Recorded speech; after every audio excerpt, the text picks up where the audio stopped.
Assalamualaikum, selamat pagi para penonton Malaysia. Hari ini kami menceriakan pagi anda. Kami berdua hari ini menemani saya Sofia Joseliata bersama dengan saya Fadli Fuad. Saya sukalah perkataan Sofia, kita menceriakan pagi anda tu. Sebab mungkin ada di antara kita yang pagi-pagi macam ni dah pun moody, dah pun rasa macam tak best. Awal pagi ni dah moody kadang-kadang ada dah di antara kita. Bukan nak cakap apalah, kadang-kadang ada di antara kita yang macam bangun-bangun je gembira, bangun-bangun saja macam happy kan. Tapi kan.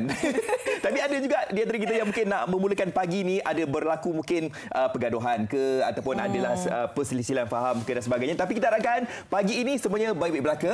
Tengok kami dekat Malaysia hari ini. Betul, banyak kita bawakan hari ini lah. Antara topik-topik yang menjadi orang kata perbualan ramai di antaranya kita akan berbincang tentang QR code. Kalau anda dah terlampau tech savvy yang anda yakin untuk berkongsikan QR code itu, pastinya anda telah pun tahu baru-baru ini macam-macam lah yang cerita kita dengar. Kita berkongsi QR code di media sosial dengan harapan nak mendapatkan duit raya lebih.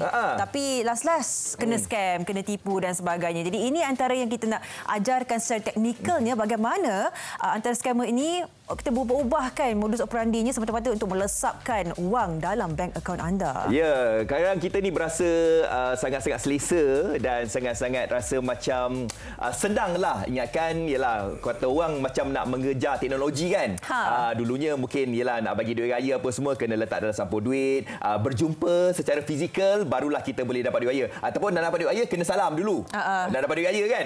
Tapi sekarang ni mungkin nak mengejar teknologi sangat, tunjuk saja QR code tu, kita boleh dapatkan duit raya. Kalau misal kata kalau kita berhadapan dengan orang yang macam nak transfer duit dan sebagainya, kita tunjukkan QR code tu, kita rasa macam keselamatan tu lebih lagi lah. Kita rasa macam ada secure lah dekat situ kan. Tapi anda kata kalau kita letak QR code tu di media sosial, contohnya dekat Insta Story, bayangkan yang tengok tu berpuluh-puluh orang, beratus-ratus orang yang tengok, mungkin ada di antara salah seorang tu scammer, kita tak tahu. Kita rasa macam tak apalah, mungkin kita letak QR code ni ramai ataupun banyak kita dapat duit kan. Tapi kita tak tahu sedangkan kita ada dari scammer ni yang lebih pandai daripada kita. Dengan saja QR tu dapat kita punya profil, dapat kita punya data peribadi kita secara senyap. Mana kita nak tahu kalau andai kata ada sahabat-sahabat kita sebenarnya scammer. Kita takkan tahu benda tu, dia tahu alamat kita, nombor telefon kita, apa orang kata IC dan sebagainya, dan lalas kita letak QR code di situ. Jadi kita akan perincikan bagaimana bahayanya. Dan bukan itu saja, hari ini kita membincangkan jugalah Fad tentang kata arah kiblat.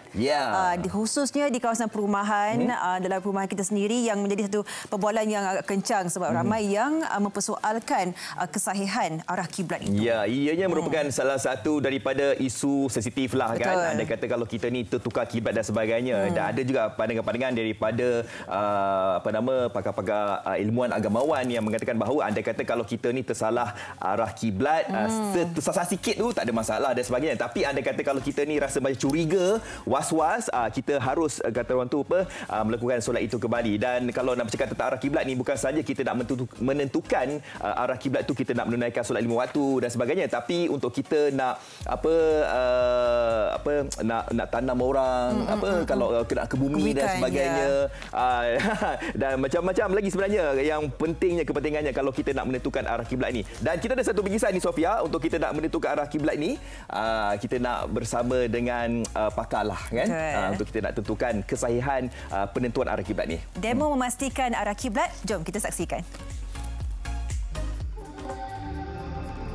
Baru-baru ini, Persatuan Ahli Falak Negeri Selangor (PAFNS) telah mengesan sebanyak 40% daripada 5,000 kediaman umat Islam di sekitar Lembah Kelang menggunakan arah kiblat yang kurang tepat dan sedikit tersasar.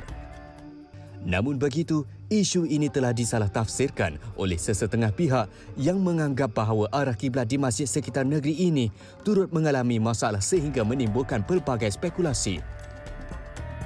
Bagi menjawab kekeliruan yang timbul mengenai isu ini, Majlis Agama Islam Selangor MAIS telah mengeluarkan kenyataan mengenai laporan akhbar berkenaan dan menjelaskan bahawa laporan tersebut sama sekali tidak berkaitan dengan penentuan arah kiblat masjid dan surau di negeri Selangor, namun hanya melibatkan rumah kediaman sahaja.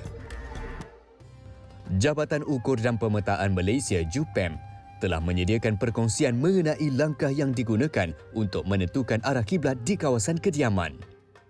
Menentukan arah kiblat ni, dia memerlukan satu pengetahuan teknikal yang teliti, iaitu bagi memastikan ketepatan arah kiblat yang ditandakan itu betul. Jadi kalau kami di Jabatan Ukur sebagai professional surveyor ini, kami menggunakan kaedah serapan matahari, iaitu bagi menentukan nak mendapatkan arah utara benar. Daripada arah utara benar tadi, dengan menggunakan alat total station, kita akan cari arah kiblat sebagaimana yang kita hitung. Jadi apabila kita telah pindahkan ke dalam rumah tadi, alat tadi kita akan pasang di dalam rumah, kemudian berasaskan bearing yang luar tadi yang kita bawa ke rumah tadi adalah menjadi asas kepada alat yang kita pakai itu. Daripada situ nanti kita akan buka alat tu ke arah kiblat yang telah kita kira. Misalnya arah kiblatnya 292 30 darjah 00 saat. Alat ini boleh buka sehingga dapat 292 30 darjah 00 saat. Ketepatan alat ini dia boleh mendapatkan arah sehingga ke saat yang terakhir. Jadi seperti kompas misalnya, keupayaannya sehingga darjah saja. Dia hanya boleh dapat sehingga 292 darjah. 30 minit 00 saat tu tak dapat nak ditentukan. Tetapi dengan alat ini dia dapat menentukan sehingga berketepatan tinggi. Dengan hanya menggunakan bayang daripada matahari, kita boleh semak arah kiblat di tempat kita, di rumah kita, dalam keadaan betul ataupun tersasar daripada arah yang sebenarnya. Yang pertamanya, kita perlukan of course paper dan juga pembaris, kemudian data berkenaan dengan matahari melintas di atas garisan Kaabah. Data ni sebenarnya adalah pada setiap hari ada satu masa, 1 minit tertentu yang matahari akan melintas di atas garisan antara Malaysia ke Kaabah. Pukul berapa dia akan lintas garisan tu, itulah yang kita kejar waktu tu. Jadi daripada data yang kami hasilkan ini, pada Jabatan Ukur hasilkan ini, pada 2/5/2023 pukul 3.23 adalah waktu di mana matahari akan melintas benar-benar di atas garisan Kaabah itu. Jadi kita lihat di sini yang pentingnya adalah ada bayang matahari yang boleh masuk ke dalam kawasan rumah kita, walaupun sedikit kita masih boleh gunakan. Jadi kaedahnya sebenarnya kita menggunakan satu tongkat yang tegak. Jadi dalam keadaan rumah kita begini ni, kita juga boleh gunakan bingkai tingkap. Kerana bingkai tingkap ni juga tegak kedudukan dia. Jadi bayang yang terkena kepada bingkai tingkap ini akan menghasilkan bayang di atas kertas A4 yang kita letakkan ini. Jadi bayang ini adalah menunjukkan garisan kiblat. Jadi kita boleh gariskan, kita rapatkan kertas ke dinding, kemudian kita boleh gariskan bayang tadi untuk kita mengetahui di manakah arah kiblat kita. Ya? Itu yang penting. Tetapi kita harus berwaspada. Ada bulan-bulan tertentu, ada hari-hari tertentu, bayang ini adalah menuju ke arah kiblat. Ada bulan-bulan tertentu, ada hari tertentu yang bayang tu lawan arahnya adalah arah kiblat. Jadi untuk hari ini, bayang yang ada adalah lawan arah kiblat. Jadi ini tiang, ini bayang tiang, bayang ini adalah lawan arah kiblat. Jadi arah kiblatnya adalah ke arah sana. Setelah kita tandakan arah kiblat tadi menggunakan bayang matahari, jadi kertas yang sama ni kita boleh gunakan untuk menandakan arah kiblat di bilik-bilik yang lain dalam rumah ni juga, asalkan kita mempunyai dinding yang selari dengan dinding yang kita pakai tadi. Contohnya ni di ruang tamu, so dinding ini adalah selari seperti dinding dalam, so kita boleh rapatkan saja tepi kertas tadi sama seperti di dinding sana. Garisan arah kiblat yang kita tandakan tadi, kita boleh lipatkan kertas ini mengikut garisan arah kiblat tadi. Kemudian kita boleh tandakan stiker selari dengan kertas ini. Jadi begitulah cara yang agak mudah bagi orang awam ataupun kita bersendirian di rumah untuk semak arah kiblat kita menggunakan kaedah bayang matahari, dan macam mana kita nak memindahkan garisan arah kiblat tadi ke ruang-ruang yang lain. Diharapkan perkongsian ini dapat membantu anda bagi menentukan arah kiblat untuk menyempurnakan rukun Islam kedua itu.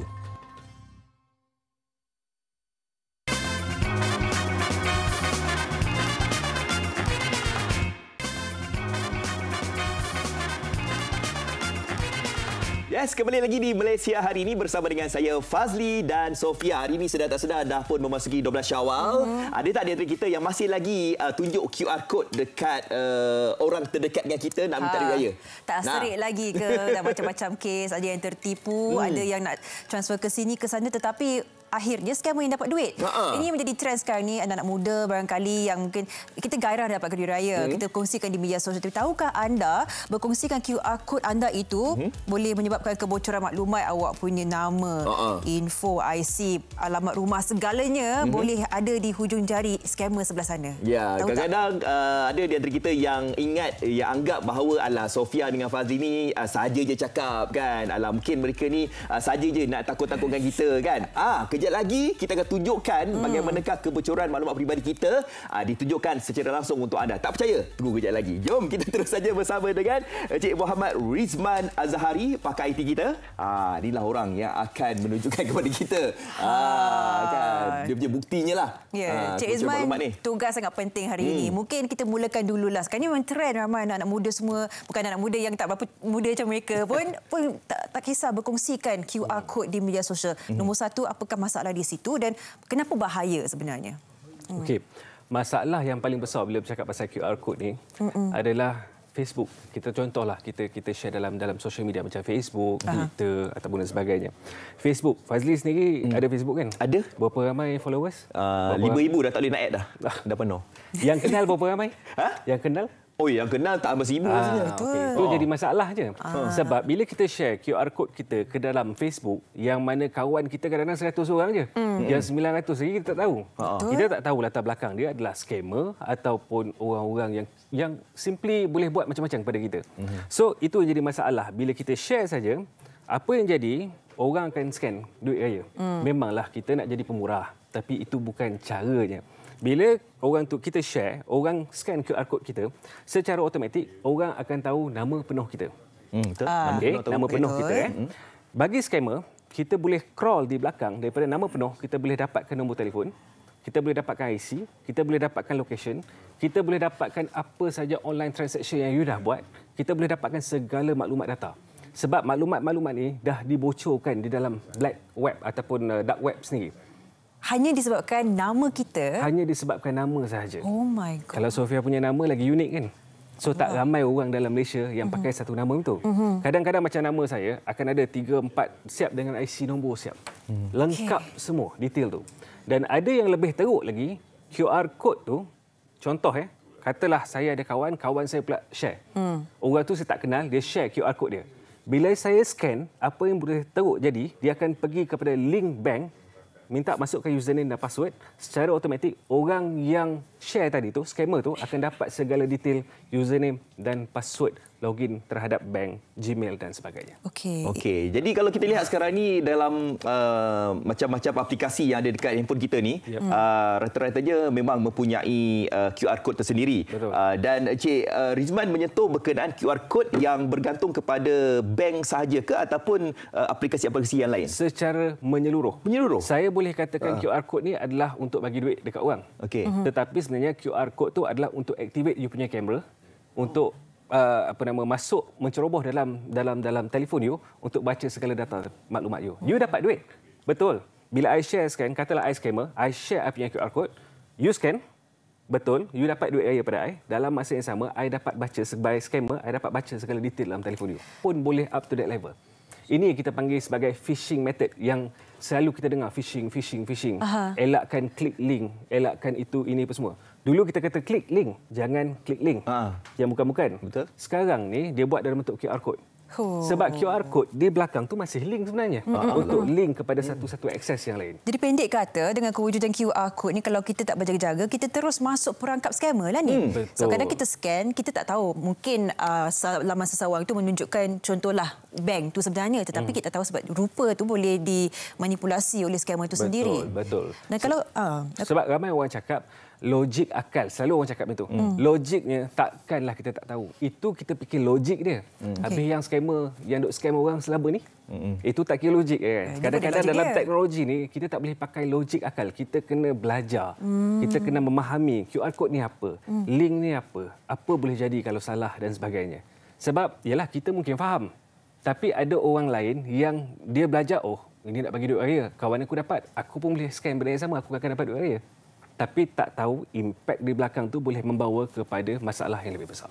Itu masalah dia. Betul. Memang saya rasa satu perkataan yang mungkin boleh menarik perhatian kita adalah dulunya jangan klik link tu sebab klik link tu akan ke pautan yang seterusnya. Kan? Jadi sekarang ni betul lah. Kita sendiri yang pergi masuk link tu sebab kita scan QR code sebenarnya. Betul. Sebab ada link di belakangnya tu yang kita tak tahu kan. Okey. Jadi untuk membuktikan kita boleh buat demo sekarang ke? Boleh. Kalau anda rasa macam ni takut bergembur, pergi takut tak, sebenarnya ada mereka yang boleh menunjukkan kita, pakar-pakar ini, anak muda ini, yang bagaimana kalau kita salah masuk link, salah scan QR code ni, apa yang sebenarnya mereka dapat lihat di sebelah sana. Betul. Okey. Jadi macam mana caranya kita nak tahu yang scammer tahu kita punya profil apa semua? Boleh. Saya baik hati saya bagi duit raya kepada Fazli hari ini. Okey. Okey, ini apa nama Touch and Go Wallet. Okey. So saya kena pergi Touch and Go Wallet saya lah. Ada QR code di sini. Ada QR code di sini. Okey. Saya scan. Saya pay pula. Saya scan. Okey. Okey, scan. Okay, scan. Automatik akan masuk ke? Sekejap. Tinggal loading. Tak ada wifi ke? Pula dah. Sobiar lah. Okey. Saya tak ada Touch and Go. Oh, iya ke? Dia selain daripada Touch and Go boleh guna lain ke? Kita pakai Touch and Go e-wallet sebab ini yang paling famous sekali. Okey. Kita cuba sekali. Cuba sekali. Tak ada masalah. Kita menunjukkan semudah-mudahnya bagaimana satu aksi. Kita scan QR code itu akan membawa kita ke satu laman sesawang di mana mungkin lepas tu informasi Fazli ini bakal ditunjukkan. Masih loading di situ ya. Wi-Fi tak ada. Oh lah, tak dapat lah. Dia tengah loading. Dan set studio ni memang kurang sikit internet kita. Ada tak yang lain yang boleh kita tunjuk? Boleh. Sebab semua pakai internet. Masuk ke internet. So, kita buat macam ni. Okey. Masuk ke apa? Hotspot. Okey. Hotspot saya. Sementara kita tether internet di sana. Mungkin bagi anda yang baru saja bersama kita dalam perkongsian inilah. Sebenarnya masa 2-3 minggu semasa kita beraya ni ada banyak kes yang menunjukkan bahawa anak-anak muda ini berkongsikan QR code bank mereka sendiri dengan harapan untuk orang scan bagi duit raya kat dia. Tapi sebab dikongsikan di media sosial, semua orang ada akses tersebut. Jadi ada scammer pihak ketiga yang memanipulasikan dengan modus operandi mereka sendiri. Jadi akhirnya nak jadikan cerita, kita hilang duit, kawan kita tu pun tak sedar yang dia digunakan dan scammer yang buat duit daripada kita. Faham tak? Itu yang menjadi masalahnya. Oh, ni. Dah dapat dah. Ya, betul. Ini? Okey. Dah masuk. Okay, view details. Okey, dah scan. Okey. Alright, dah. Saya bagi 96 sen. Duit raya, okeylah tu kan? Okey, Afak boleh tunjuk ke kamera? Mana? 96 sen ni duit raya saya bagi. Yang mana? Okey. Saya boleh setkanlah RM10 ke berapa ke. Ini sebagai contoh. Ni Cik Rizman bagi kat dekat Fadli. Okey, Kak Fad. 96 sen. Alright. Lepas tu? Okey. Relax. Dekat sana akan buat kerja untuk baca segala detail berkenaan dengan nama Fazli. So cerita kat sini, Afak dah terima duit raya? Yelah, secara peribadinya saya memang kenal Cik Rizman. Jadi saya ingat, Cik Rizman ni dah bagi saya duit raya lah. Awak dah happy dah? Dah happy dah. Okey, dah dapat duit raya. Cantik. Tapi di sebalik Cik Rizman. Di sebalik Cik Rizman, di belakangnya ada 2 orang yang sedang bekerja untuk mencari data peribadi saya. Apakah yang mungkin... Dah dapat dah? Dah dapat dah? Okey. Apa yang boleh dikongsikan? Apakah data peribadi saya pada hari ini? Nama penuh, Cik? Nama penuh? Nama penuh Muhammad Fazli bin Fuad. Okey, betul. IC ada 2 belakang. Kita papa kat skrin ke? 77. Bahaya untuk Afak ni. Betul ke? 77. Betul, 77. Betul. Bagi birthday sekali, tapi jangan ada yang tahu dekat belakang tu, nanti orang tahu umur. Februari. Betul Februari, betul. Betul. Okey. Apa lagi yang pernah pakai gambar macam mana? Baju kotak-kotak ke? Baju kemeja. Kotak-kotak dalam IC. Tengok boleh ke? Gambar boleh tunjuk? Gambar nak tunjuk gambar ke? Gambar tu bahaya dalam IC tu. Sekali dengan informasi semua. Gambar sekali. Okey, gambar IC. Sekejap. saya boleh akses daripada sini data. Okey. Kau boleh kita nak tampilkan segalanya atau scammer tengok-tengok rancangan MSS sekarang ni. Habis saya punya data. Saya risau untuk apa? Data peribadi saya habis lah. Saya punya baca akaun bank tahu tak berapa sekarang? Ya, itu kita tak buka habis. Tak buka habis lah. Okey, dia orang dah hantar kepada saya data ini. Oh, okey. Jadi adik-adik ni dah buat kerja, dia dah bagi dekat Cik Rizman kita. Cik Rizman. Saya punya data peribadi. Betul lah. Betul ke? Oh, ini gambar IC saya lah. Wow. Okey, apa yang dipaparkan dekat sini saya tak boleh tunjuk dekat anda lah. Dia tulis nama penuh saya betul, IC saya betul, saya punya birthday betul, gender betul, Nombor telefon pun betul, alamat rumah pun betul. Oh my god. Dan gambar-gambar yang saya pernah upload dulu pun dah keluar juga kat sini. Segala sejarah tentang kehidupan awak. Ada dua phone number, ada satu lagi phone number tak salah saya 016. Tak tahu bila. Lama punya kot. Lama punya. So maksudnya daripada yang lama punya sampai yang sekarang ni segala detail boleh kaji. Okey. Cik Rizman, ada demo kedua ya? Ada demo kedua. Okey. Yang saya tambah tadi, yang bila kita dapat detail tu, itulah detail yang scammer akan buat kerja untuk call dan baca seolah-olah dia dah tahu pasal kita. Ya. Oh. Right? Itu modus operandi dia. Okey. Demo yang kedua kita akan buat menggunakan QR code scan. Okey. Seorang scan menggunakan kamera. So dia akan link kepada Gmail account sebab saya tak nak pakai online account or whatsoever, online transaction. Saya pakai link kepada Gmail account. Apa saja username dan password yang Fadli masuk ataupun Sofia masukkan, saya akan baca pada sana. Saya akan tahu segala username dan password. Kalau account bank, you masukkan username dan password, saya boleh mencuba masuk dan saya boleh baca segala detail dalam account bank tu ada berapa apa semua. Wow. Okey. Now kita buat yang kedua, demo yang kedua. Adakah selamat untuk kami? InsyaAllah selamat. Saya so far... Jangan cuma website kita jangan ditunjukkan lah. Just dengan Sofia. Okey. Contoh, ini QR code. Biasa QR code macam-macam. So sekarang ni kita try scan. Siapa nak scan? Saya lagi. Hari ni pakat tak nak orang scan semua ni. Jelas kita fair and square lah ya. Ini adalah akses kepada? Akses kepada kita buat akses kepada Gmail. Sebab saya tak nak akses kepada any online banking. Okey, ni email lah. Email lah. Okey, pada ketika ini saya dah masuk QR code-nya. Sibuk tengok.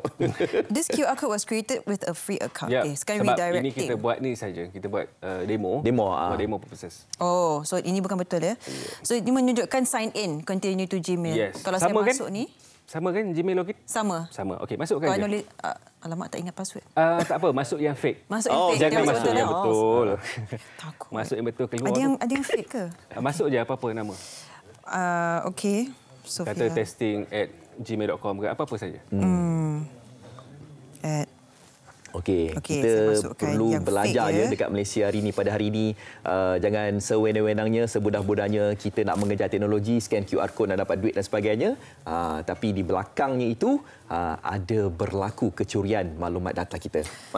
Okey, saya letak ya. Bukan password sebenar, bukan akaun sebenar, tak apa ya? Tak apa, tak ada masalah. Sebab kita nak baca dekat situ username dan password yang Sofia masukkan. Okey, saya dah masukkan. Kalau anda dapat lihat di sini, seakan-akan satu web page yang sebenar. Kalau kita menggunakan Google, dia memang mudah tertipu lah. Lain kalau kita macam tengah rushing bekerja dan sebagainya. Okey, dah masuk? Settle? Safari cannot open the page. Okey, itu biasa. Cannot parse response. Alright. Idan, baca username untuk Gmail tu.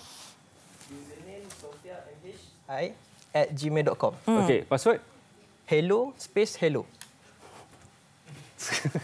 Wow. Okey. Betul tak password tu? Okey, so maksudnya kalau betul saya masukkan password dan username sebenar, mereka terus dapat segala informasi untuk mereka hack masuk Gmail saya. Betul. Ada satu lagi yang paling bahaya. Idan ada IP address ya, Idan? IP address. Maksudnya lokasi kita lah. Internet yang kita pakai. Berapa IP address tu? 172. Jangan sebut. Baca kat situ je. Okey. Bahayanya bila ada IP address.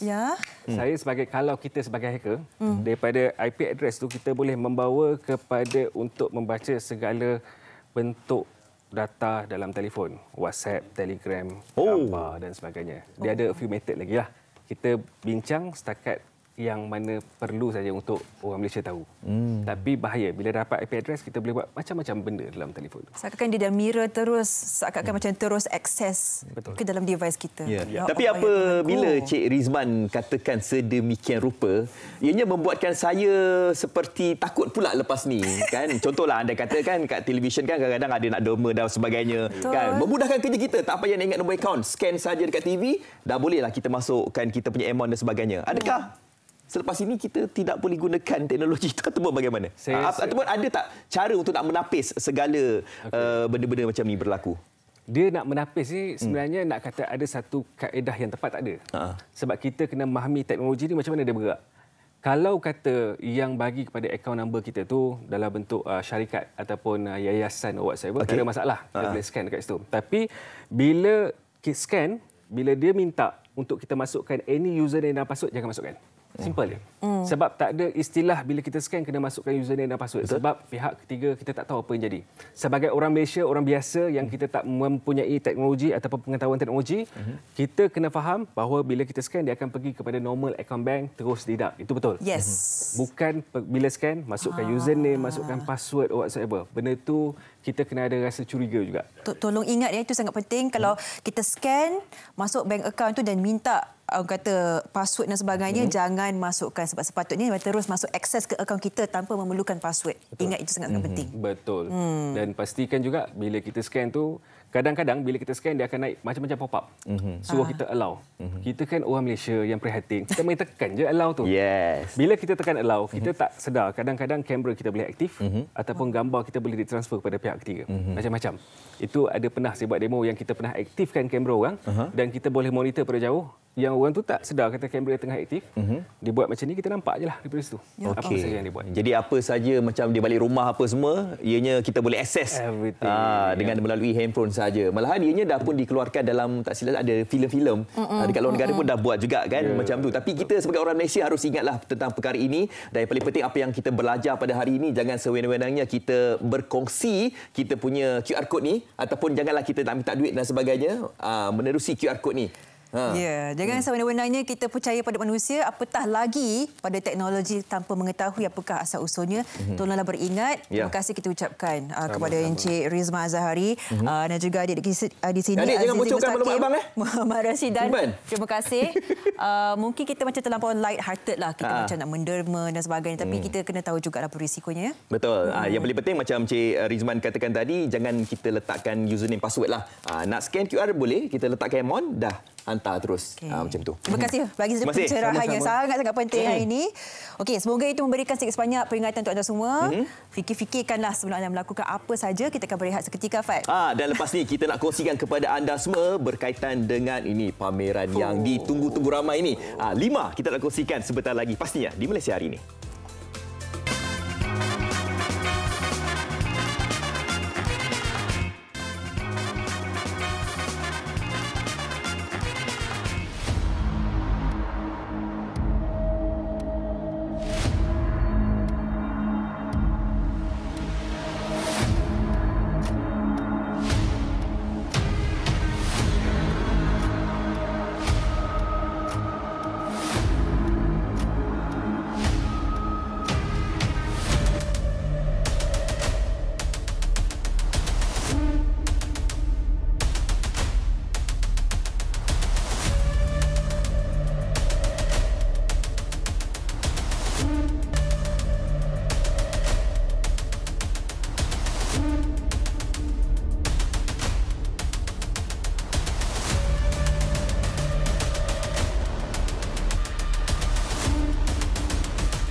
Acara yang paling dinanti-nantikan, Pameran Antarabangsa Maritim dan Aero Angkasa Langkawi 2023-523. Kita sangat nanti-nantikan, dan kita terus bersama dengan tetamu saya pada hari ini. Yang berbahagia Datuk Seri Muiz bin Abdul Aziz, Ketua Setiausaha Kementerian Pertahanan Malaysia. Assalamualaikum, Datuk Seri. Waalaikumsalam. Selamat Hari Raya. Saya rasa ramai teruja dan melihat promo sebelah tadi ya, Datuk Seri, dan mungkin ramai yang ingin bertanyakan antara kemeriahan antara ciri-ciri terbaru tahun ini yang boleh kita kita saksikan.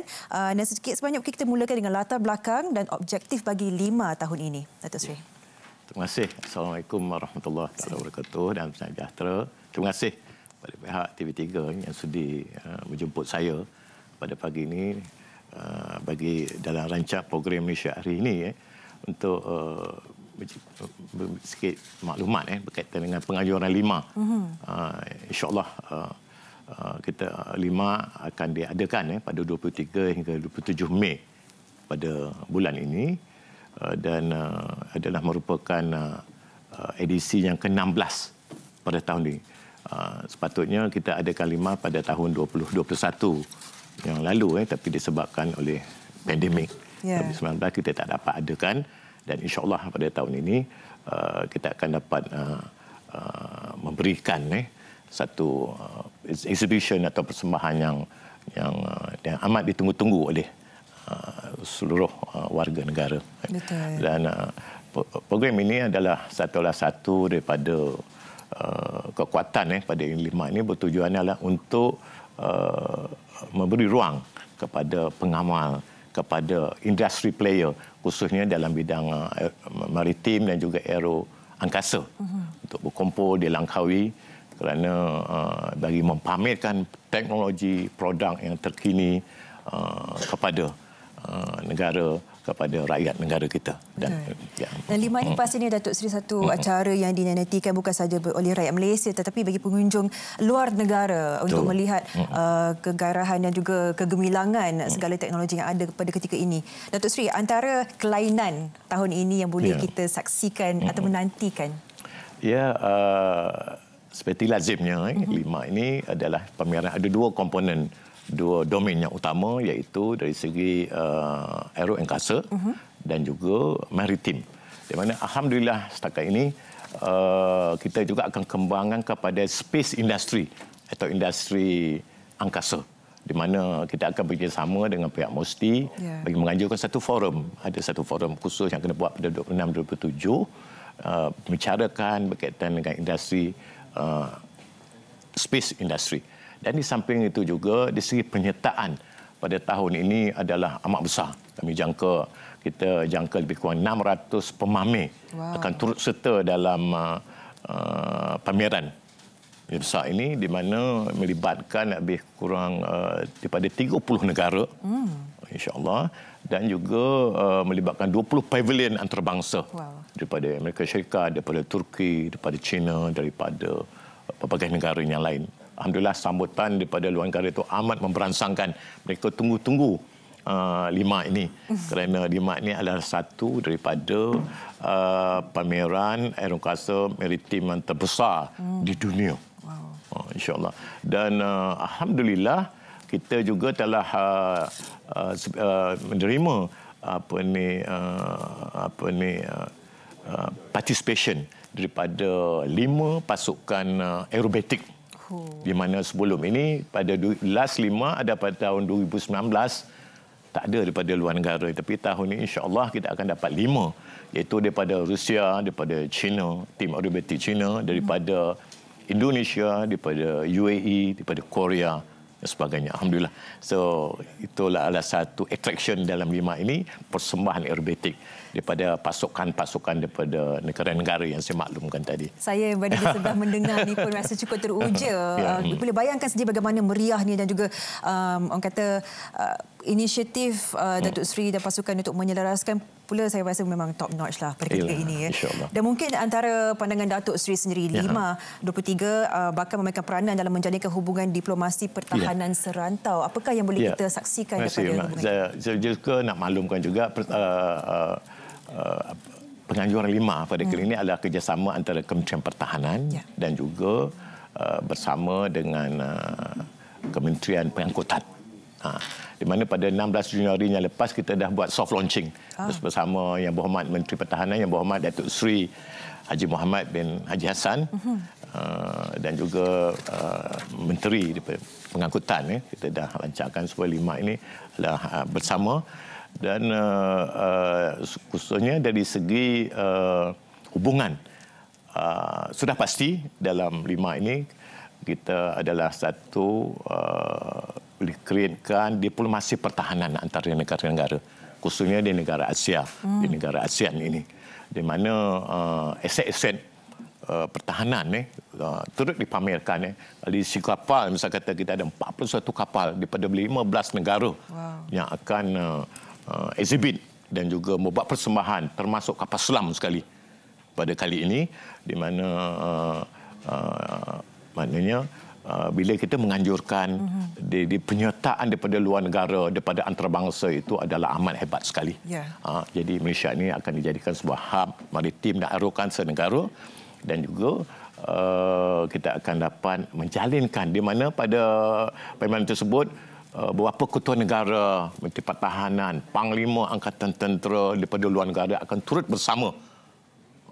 Panglima Tentera Darat, Panglima Tentera Laut, Panglima Tentera Udara, dan akan bersama mengadakan persidangan, pertemuan dan sebagainya. Jadi salah satu medium atau platform untuk menjalinkan hubungan antarabangsa, hubungan pertahanan antarabangsa di rantau ini. Alhamdulillah. InsyaAllah. Jadi dalam komponen utama dalam 5 ini, di samping kita dapat mempamerkan aset-aset pertahanan, di samping juga dapat menjalinkan hubungan antarabangsa segi pertahanan di kalangan negara-negara yang akan turut serta. Ya, Datuk, saya melihat ini satu legasi pertahanan negara kita yang patut diangkat lagi tinggi, dan alhamdulillah penyertaannya cukup hebat tahun ini. Dan bagi mereka yang tidak sabar untuk menyertai, menyaksikan, untuk merasakan sendiri bagaimana kehangatan 5.23, di manakah kita dapatkan segala informasi, Datuk Seri, supaya kita tidak terlepas acara yang cukup hebat ini? Ya, untuk di segi kita memang galakkan publik, rakyat untuk datang tengok 5 ini, dan kita ada, saya maklumkan ada 2 komponen utama, segi maritim dan juga aeroangkasa, di mana aeroangkasa itu kita buat di apa nama di area kawasan Porto Malai.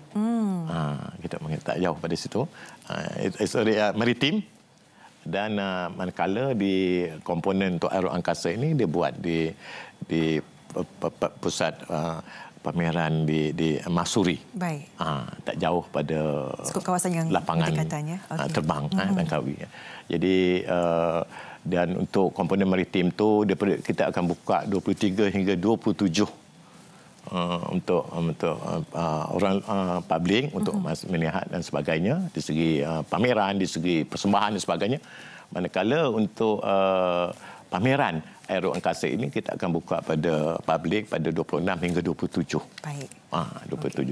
Dan ada boleh buat tempahan tiket dan sebagainya yang kita akan kenakan untuk pameran tersebutlah. Terima kasih, tuan-tuan. Tinggal beberapa minggu saja lagi, kami harapkan agar kita lepas peluang ini. www.5malaysia.com, pembelian tiket awal boleh dibeli secepat mungkin. Dengan itu kita ucapkan setinggi-tinggi terima kasih kepada Yang Berbahagia Datuk Seri Muiz bin Abdul Aziz, Ketua Setiausaha Kementerian Pertahanan Malaysia, sudi meluangkan masa untuk memberikan kita satu keterujaan pada pagi ini untuk menantikan 5.23. Terima kasih, Datuk Seri. Terima kasih. Terima kasih. Dan pastinya Datuk Seri menanti anda di sana. Kita akan berehat seketika. Sekembalinya banyak lagi pengisian hanya di Malaysia hari ini.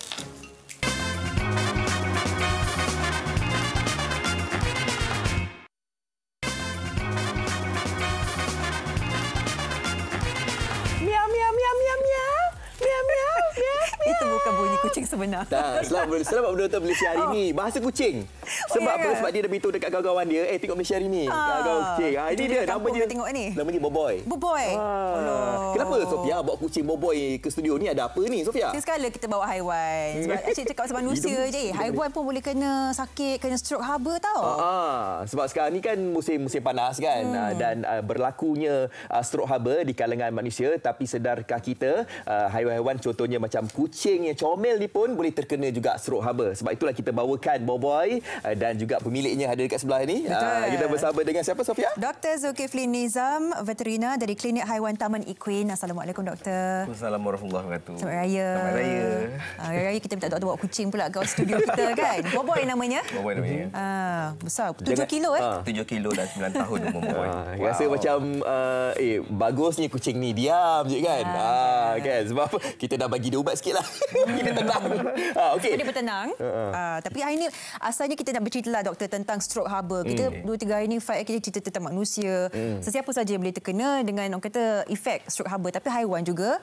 Jangan kita lupakan haiwan burung, kucing segalanya. Mungkin doktor nak perincikan sedikit sebanyak bagaimana ini boleh bagi efek kat haiwan peliharaan kita. Okey. Selamat pagi, Assalamualaikum. Dan untuk haiwan ni sebenarnya stroke haba ni kalau merupakan topik penting dalam veterina. Mungkin sekarang ni musim iklim yang panas dan ramai yang akan lebih fokus pada manusia dan haiwan. Cuma bezanya kalau manusia kita boleh cepat sejukkan badan kita, buka baju dan juga boleh mandi sebagainya. Untuk haiwan tak boleh buat macam tu. Dia tak boleh buang bulu dia. Bulu ni merupakan penebat. So untuk haiwan mereka akan ada masalah yang besar kalau berlakunya perubahan iklim yang bermusim sekarang ni.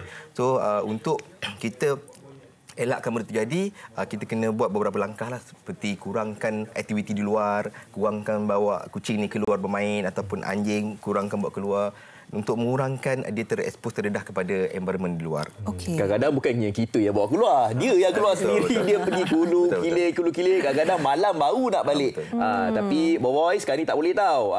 Sekarang ni cuaca panas. Tapi doktor, macam mana kita nak kenal pasti, kita nak tahu yang kucing kita ni tengah kehausan, tengah dalam kepanasan. Tapi apa yang saya tahu dia jeli lidah. Betul. Itu yang saya tahulah. Mungkin ada simptom lain. Betul kan? Betul. Memang jeli lidah tu betul. Simptom pertama. Dia ada, kita bagi 2 kategori, simptom yang ringan dan simptom yang berat. Untuk kucing dan juga anjing dia boleh kita applykan bersama.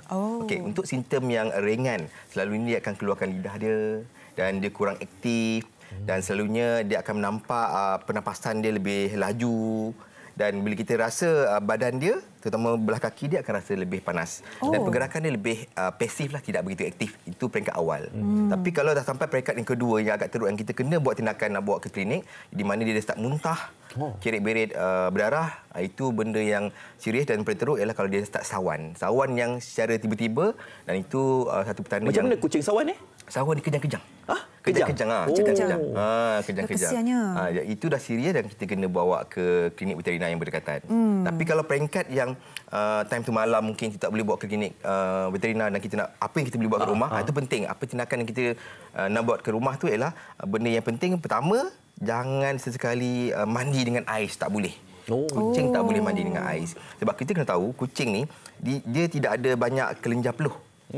Dia hanya ada kelenjar peluh di tapak kaki, dekat hidung sikit. Dia bukan macam kita lah. Yang tidak ada bulu tu. Ya, betul. Kalau kita satu badan ada kelenjar peluh. Kita tidak ada. Bulu ni adalah merupakan penebat haba sahaja. So apa kita boleh buat, kita kena balut pakai towel lembap dan kita bagi kipas untuk supaya dia lebih sejuk.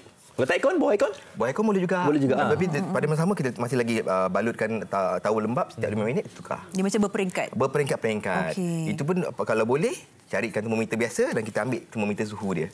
Suhu normal untuk kucing selalunya ialah 39.3 ke bawah, normal. 39.4 hingga 39.9 maksudnya dia peringkat demam.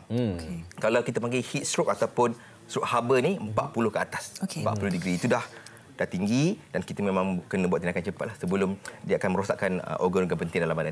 Okey, Dr. Zulkifli, saya tertanya soalan ni. Mungkin ramai yang tak tahu the nature of heat stroke atau bagaimana stroke haba ni. Adakah pendedahan kepada panas cahaya matahari dalam tempoh masa yang lama ataupun pendek yang boleh terkena stroke haba tu? Bagaimana? Okey, yang terkena stroke haba ni selalunya kalau cuaca tu dalam keadaan biasa, sekarang ni bermusim. Kalau biasa mungkin kucing boleh kena stroke haba kalau dia terdedah dalam tempoh yang agak lama, lebih pada 2 hingga 3 jam dan suhu luar yang mungkin 35-36 yang tinggi. Selalunya faktor terdedah secara terus itu merupakan faktor yang menyebabkan stroke haba. Kalau di dalam rumah sahaja, saya rasa boleh dikawal lagi. Tapi selalunya kebanyakan 70% puncanya datang daripada expose ataupun terdedah kepada environment luar. Kita bawa keluar, dia main keluar, itu yang menyebabkan faktor yang dia boleh kena stroke haba. Yang kedua lah, kita bawa berjalan. Contohnya kita bawa letak dalam kereta dan kita bawa pergi pasar raya sebagainya dan kita tinggalkan kucing kita dalam kereta. Itu banyak sangat kes dekat klinik saya, banyak sangat yang bawa dia tertinggal dalam kereta. Macam mana tu? Itu selalunya kita terpaksa buat rawatan emergency, masukkan air sebagainya untuk stabilkan semula. Sebab kucing ni bila dia dah kena stroke haba, rawatan segera perlu dilakukan sebab dia boleh merosakkan vital organ penting dalam badan macam buah pinggang, hati, paru-paru dan menyebabkan kita kena buat rawatan serta-merta. Kita tahu yang cuaca panas ini akan berlanjutan berlaku sehingga Ogos kan nanti kan. Jadi untuk kes-kes di klinik doktor sendiri, ada tak yang mana mungkin kucing-kucing ataupun haiwan lain yang doktor dah selamatkan ke? Okey, untuk kucing masalah yang datang disebabkan flu aba ataupun demam panas agak biasa common. Apa yang kita boleh bagi cadangan selalunya, kita akan bagi education ataupun pendidikan kepada kita punya public macam mana nak menghindari. Pertama, kita kena bagi preparation kat rumah, siapkan air yang sejuk kat rumah. Macam kucing, kita tahu nature dia mesti kena ada sumber air. Air yang kalau boleh yang bergerak, macam water fountain yang bergerak. Kucing suka minum tempat air yang bergerak. Sebab tu kalau kita perasan, kucing akan pergi bilik air untuk minum air. Dia jarang minum dekat air dalam bangkut tu. Betul, dia suka tengok air yang bergerak. So kita kena buat satu benda yang attract untuk dia nak minum air, untuk kurangkan risiko. Itu untuk kucing pula. Kalau untuk haiwan lain, kita kena bagi vitamin C powder masuk dalam makanan dia ataupun air dia, dan juga air minuman pun kita akan sejukkan sedikit supaya mereka lebih berminat untuk minum. Kalau kucing kalau orang kita, Sofia, kan kita disuruh untuk sekurang-kurangnya 8 gelas sehari kan. Betul. Untuk nak dapatkan kekal ada air lah dalam badan kita. Kalau kucing pula macam mana? Okey, kucing ataupun haiwan lain kita tak boleh paksa dia untuk minum. Sebab kalau kita paksa dia minum, dia berbahaya, boleh menyebabkan inspiration pneumonia. So boleh menyebabkan tersedak sebagainya. Kita hanya boleh menggalakkannya dengan kita bagi benda yang menarik. Pertama macam air yang mengalir, air sejuk, dan kucing lebih berminat untuk minum. Okey. Itu saja. Sebab kucing akan minum untuk keperluan diri dia saja. Faham? Betul. Okey, doktor, ini kita cakap tentang haiwan peliharaan yang dalam jagaan kita. Ini kalau yang bagi penternak, yang ada haiwan ternakan, lembu, kambing dalam kandang dan sebagainya, macam mana kita nak mengawal suhu dan juga memastikan haiwan-haiwan ini minum air? Okey. Untuk dalam keadaan biasa, saya ambil pada ternakan ruminan lembu dan kambing. Selalunya kalau lembu dan kambing, kita sarankan peternak memberi setiap hari multivitamin yang mengandungi vitamin C ke dalam bekas minuman. Untuk maknanya bekalan air itu tidak boleh putus, kena bagi hari-hari. Dan pada masa sama kita menggalakkan sistem ventilasi yang baik. Kita kena letak kipas supaya kandang tu berada dalam keadaan yang sejuk. Itu untuk ternakan lembu dan kambing. Untuk ayam pula, itu paling bahaya sebab ayam sangat-sangat tak tahan dengan kepanasan. Sebab tu kematian utama pada peternak ayam ialah suhu. Kalau suhu yang tinggi, iklim tinggi ni, kadar kematian agak tinggi. Dan multivitamin ataupun suplemen yang berbentuk vitamin C kita kena bagi berterusan, dan air memang tak boleh putus untuk ayam tu. Ventilasi memang kena bagi, kipas sebagainya kadang-kadang memang kena siapkan. Okey. Tadi doktor ada nasihatkan supaya kita jangan dedahkan kucing kita ni dekat luar lah. Kayaknya kurangkan aktiviti dekat luar lah. Okey. Macam mana, bila mana yang kita nak tahu, contohlah kita takut yang kalau bawa keluar suruh haba. Betul. Kita letak dekat rumah, Jadi bila mana yang waktu sesuai untuk kita nak bawa keluar nanti? Macam untuk waktu sekarang ni memang ada masa-masanya. Masa yang terbaik awal pagi ataupun lewat petang. Awal pagi, lewat petang. Ataupun lewat petang. Itu semasa yang sesuai. Dan selalunya kalau sebelum kita bawa keluar tu, kita kalau boleh kita buat pemeriksaan pada kucing kita. Tengok dia punya kulit, kita pegang kulit dia, dan dia akan kembali kepada normal dalam masa 2 saat. Okey. Kita cubit kulit dia dan kita biarkan semula, dia akan kembali dalam masa 2 saat. Maksudnya kucing ni cukup air dan tak berlaku dehydration. Kalau dehydration? Kalau dehydration, kita tarik kulit dia macam ni. Dan kita lepaskan dan dia tak turun keadaan normal semula. Dalam masa 2 saat, bermaksud kucing ni berada dalam keadaan dehidrasi, kurang air. Dan kita boleh tengok dia punya gusi dan gigi dia, buka mulut dia dan tengok dia punya lidah. Lidah ni mesti berada dalam keadaan yang pink. Pink tu normal. Kalau merah, maksud dia berada dalam keadaan yang sangat panas. Itu mana peringkat awal lah. Kalau peringkat teruk tu dah muntah, itu dah kita kena buat tindakan seperti itu. Kita pun kena cakna juga dengan perubahan fizikal dia. Fizikal dia pasif, dia macam duduk baring saja, tak nak bergerak. Kita gurau-gurau pun dia macam buat lalok yang tu. Maksudnya jangan kita bawa keluar. Dia tak ready tu. Tapi kalau ada termometer, boleh beli termometer kat rumah dan kita cek sendiri kat bahagian. Kalau cek termometer pada kucing, jangan letak kat mulut, nanti gigit. Kita kena masuk dekat bahagian anus, iaitu bahagian najis dia. Dan kita boleh tahu suhu dia lebih tepat. Kalau 35 ke atas tu, saya nasihatkan dengan bawa keluar. Macam tu. Okey, pencinta-pencinta haiwan, termasuk Afad yang juga seorang pencinta haiwan. Dukunglah Boboy ni. Tahu tak, Boboy ni usianya 9 tahun dan beratnya 7 kilo. 7 kilo? Jangan cakap. Jangan cakap bukan Afad ni. Okey, kita kejut. Okey. Miau. Bestnya. Okey, semoga anda dapat peringatan lah. Bukan saja kita jaga, antara manusia memang kena jaga, tapi haiwan juga jangan dilupakan. Dan pada masa yang sama, kalau mereka dapatkan informasi lebih sikit tentang penjagaan haiwan ni, macam mana doktor? Okey, yang terbaik kita bawa baik tergerak dah. Bawa haiwan kesayangan kita tu ke klinik berdekatan. Klinik veterina berdekatan untuk mendapat nasihat daripada veterina yang bertauliah supaya mereka boleh memberi information tepat dan juga cadangan rawatan terbaik untuk klinik untuk haiwan kesayangan kita. Tak kisah apa haiwan sekalipun yang kita jaga di rumah, burung ke ayam sebagainya, kita boleh bawa ke klinik supaya mereka boleh periksa dan juga bagi pendapat ataupun cadangan terbaik. Betul. Saya pasti kepada anda penggemar pecinta haiwan yang dah ada kucing contohnya kat rumah, dah tahu dah bagaimana untuk nak mengendalikan kes-kes sedemikian rupa. Tapi anda kata kalau misalnya kata berlaku seperti mana yang doktor katakan tadi, panas, kita kena lihat juga keadaan bulunya, lidahnya. Kalau berlakunya kenaikan suhu dalam badan kucing ni, kena segeralah bawa jumpa doktor. Tapi yang satu benda yang saya belajar tadi, jangan terus mandikan kucing. Jangan mandikan air sejuk. Ya, jangan terus mandi sejuk. Terima kasih kita ucapkan kepada Dr. Zulkifli Nizam, satu pencerahan yang sangat-sangat penting untuk haiwan-haiwan. Dan esok kita akan bawakan tentang tanah bukan hak milik. Okey, besok kita nak cerita tentang tanah pula. Okey, jangan lupa 9.30 pagi di TV3 bersama dengan hos yang lain pula esok hari. Okey, anda jaga diri semua, minum air banyak-banyak. Okey. Jumpa lagi nanti. Assalamualaikum. Bye. Bye-bye.